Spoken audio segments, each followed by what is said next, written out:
Bendiciones. En el libro de Hebreos capítulo 12 versos 15 y 16 dice: Mirad bien, no sea que alguno deje de alcanzar la gracia de Dios, que brotando alguna raíz de amargura os estorbe, y por ella muchos sean contaminados. No sea que haya algún fornicario o profano como Esaú, que por una sola comida vendió su primogenitura.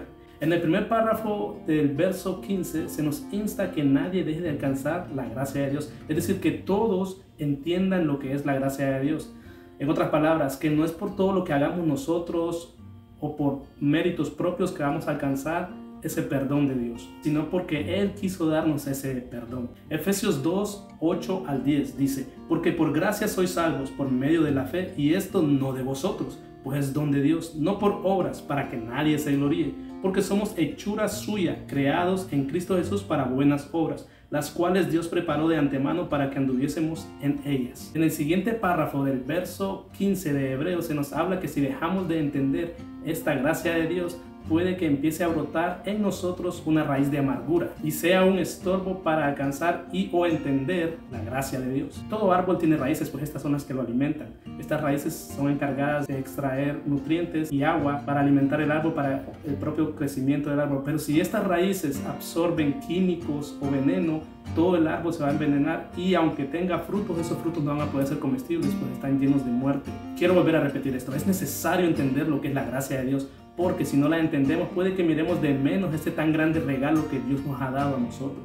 Este regalo de ser perdonados sin méritos propios. En otras religiones antiguas muchas personas se autoflagelaban.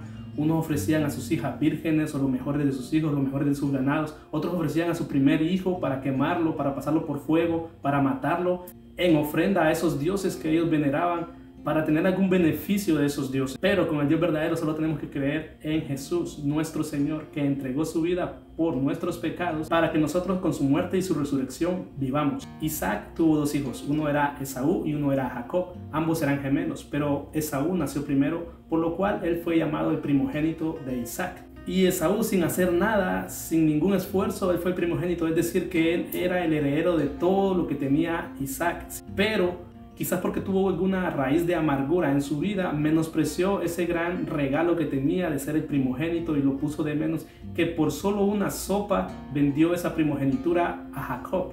Y cuando llegó el día de heredar todo lo que le tocaba a él, lo perdió todo porque ya había vendido esa primogenitura, porque ya había hecho de menos ese gran regalo que él tenía, que era ser el primer hijo. Lo había visto de menos y por eso perdió todo. Y aunque lloró y aunque suplicó que se le diera a él, ya no había nada para él.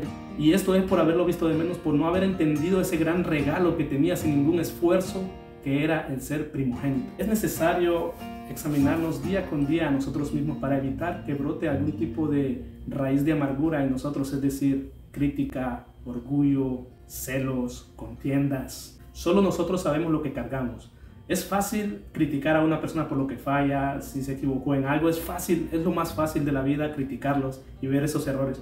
Pero para nuestra propia salvación es necesario que nos enfoquemos en nosotros mismos. Es necesario que miremos todos los errores que nosotros mismos tengamos. Es necesario examinarnos día con día. Para ayudar a alguien, primeramente es necesario ayudarnos primero a nosotros mismos. Buscar nuestros propios errores, examinarnos a nosotros mismos. Meditar en la manera de cómo hablamos, cómo reaccionamos, para ver si realmente Jesús está en nosotros por nuestra manera de vivir. Y quizás va a ser difícil al principio buscar todo esto porque está en nuestra cultura, está desde pequeños lo que es la crítica a los demás, lo que es ver los errores de los demás. Hemos nacido con esto del orgullo. En el mundo es admirable ver a un hombre que engaña a su mujer o ver a un hombre que tiene muchas mujeres, e incluso entre jóvenes se ponen a hablar y le preguntan cómo le haces para alcanzar eso, porque es algo que admiran y quisieran hacer ellos también. El orgullo a veces lo miramos como que si fuera algo bueno, el no doblegarse a nadie, el no dejarse de nadie, el siempre creer tener la razón. Y admiramos eso y creemos que estamos en el buen camino cuando actuamos de esa manera. El no dejarse de nadie, el siempre estar a la defensiva, el pelear con otros, el sacar sangre a otros, era algo que contábamos y nos sentíamos orgullosos como que hubiéramos hecho algo tan grande, aunque en verdad estábamos mal, estábamos actuando mal. Pero ya estamos en otro caminar, nuestros pensamientos tienen que ser diferentes y es fácil, solo ponte a pensar. Cuando actúas de cierta manera, cuando hablas de cierta manera, cuando dices cosas de cierta manera, solo ponte a pensar quién te va a aplaudir al final, el mundo o Jesús.